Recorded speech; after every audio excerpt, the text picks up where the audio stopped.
اور حضور نے جو حفاظت کی خدمت سپرد کی کر رکھی ہے وہ فوت ہو جائے۔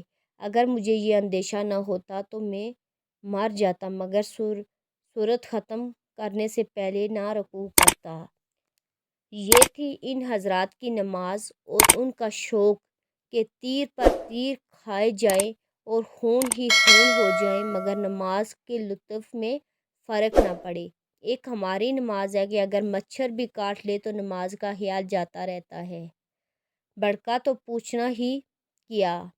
یہاں ایک فقہی مسئلہ بھی اختلافی ہے کہ خون نکلنے سے ہمارے امام یعنی امام اعظم کے نزدیک وضو ٹوٹ جاتا ہے، امام شافعی کے نزدیک نہیں ٹوٹتا۔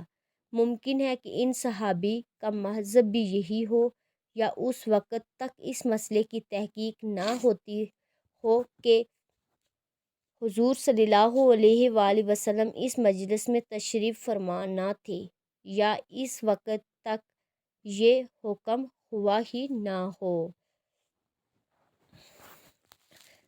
اپنا خیال رکھیے گا اور اس چینل کا بھی۔